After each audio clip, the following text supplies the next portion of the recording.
Hey everyone, welcome to another $1,000 strap search. Check out my $1,000 in singles here, and I have a strap of twos. Just for fun, I asked around at some of my banks to see if anybody had a strap of twos, and one of them did. And unfortunately, as you can see, most of them were brand new. There was just a few of them that were not. But I still checked them out and I still found some goodies. So before I get to this week's finds, let's talk about this week's search. Don't ignore $2 bills. I went to a lot of banks and a lot of banks didn't have them, but the ones that did, as you can see, I found quite a few that weren't that were circulated, so I wasn't left with just brand new bills. With brand new bills, you can just look at the first one and pretty much see what's in the strip or what's in the stack. And I'm not a fan of hunting that way. I like the surprise of not knowing what's going to be in there. So anyway, yeah, don't forget about $2 bills. Their serial numbers and their stars are just as interesting and just as valuable as those in the singles. All right, so let me slide these out of the way, and I'm going to start off with the $2 bills because, believe it or not, I actually found a bunch of stuff. There was one note from 1976, and I think if you're going to collect $2 bills, the 76 note is where you want to go. That was the first note that had the Declaration of Independence on the back, signing of the Declaration of Independence. Very classic note. Not in the greatest of condition. There was only one of them in there. $2 bills, I like the 76s. Now, I did find a couple trinaries. In fact, this one here has got a little bit of a crease in it there. This one is 5s, 8s, and 9s.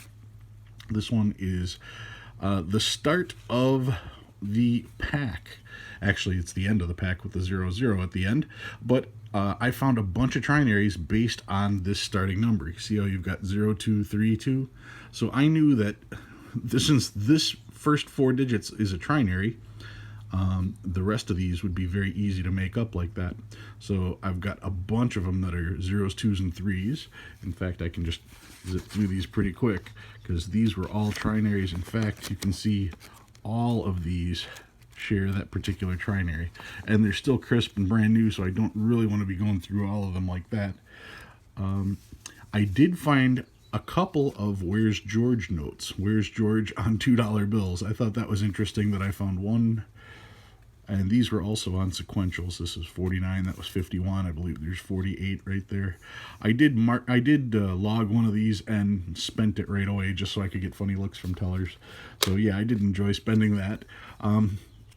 And then also in this pack, like I said, that 0232 listing, you've got 02, 32, 32, 92. You have 2 as the alternator, so that would be 2, 32, 32, 92.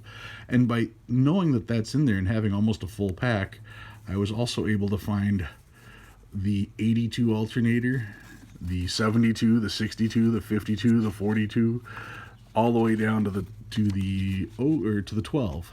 Those were all in that packs. So all of these crisp bills are alternators with 2 as the other digit.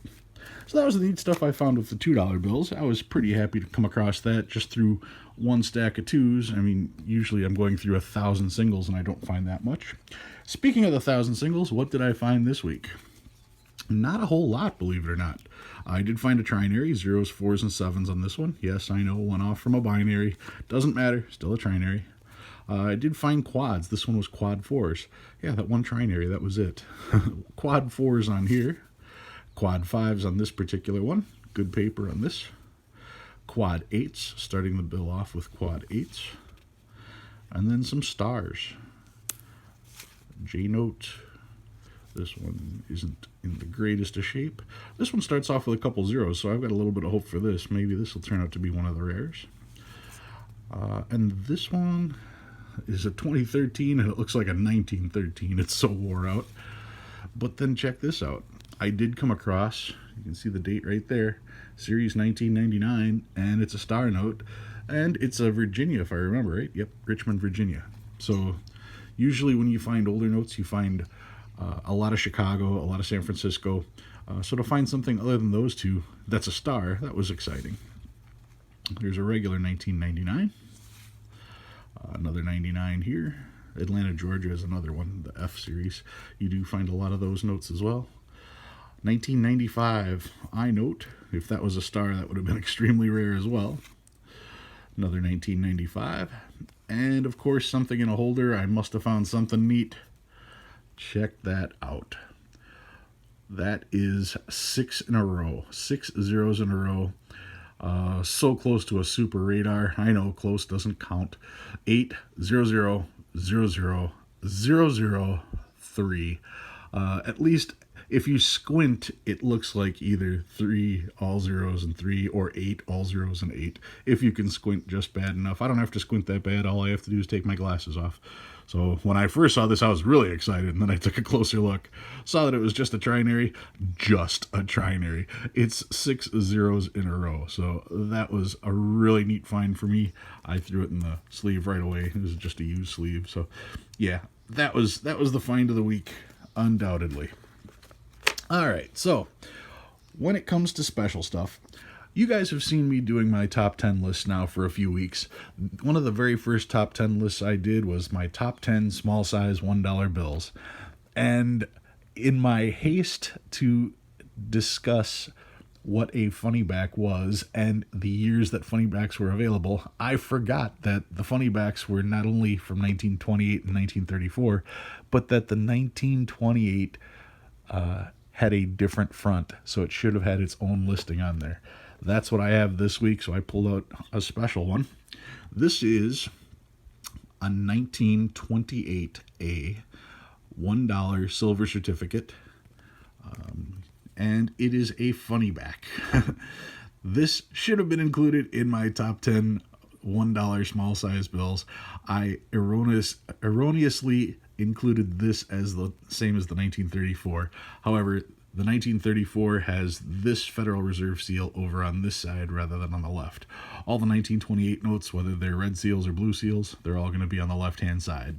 And I decided I was going to pull this one out because, as you can see, we'll zoom in real close there, it is a Star Note. Star Note silver certificate from 1928.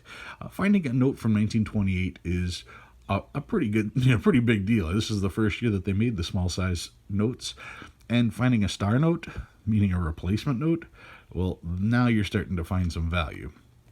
I like the fact that it's a funny back. It's not in the greatest shape, but for a $1 bill that's pushing 100 years old and a replacement note at that, I was eager to jump on it. If it wasn't a Star Note, I may have waited for one that was in better condition, but to come across a Star Note, that is what made it cool. Let's take a look at the book, see what the book has to say about this. And I got this right here. There it is, $1 notes. And you can see that is the 1928. Mine would be the 1928A. And of course you can see 1601 with the star. Let me pull that bookmark out of there so we can take a peek. 1601, 1928A, signature of Woods and Mellon. They made, let's see, they don't list the individual number of Star Notes, but the Star Notes start off in VG8 at $60, compared to $15 for the regular note. So 15 for the regular note, 60 for the Star, 75 and 12, 135 once you get up to 20, 185 all the way up to 750 in gem uncirculated, 65. So that's where those are on the list of things, and you can see there that is the 1934 version versus the 1928 version. So like I said, they should have, 1928 should have had its own listing in there. I apologize for that. That's why I made sure that when I was going to show one, I showed one with the star, just to give it a little bit more oomph. All right, guys, that's what I've got for you this week. If you learned anything new, go ahead and hit that like button. If you like what you see and you want to see more, go ahead and subscribe. I always love reading your guys' comments. Thank you for watching, and I'll see you guys next week.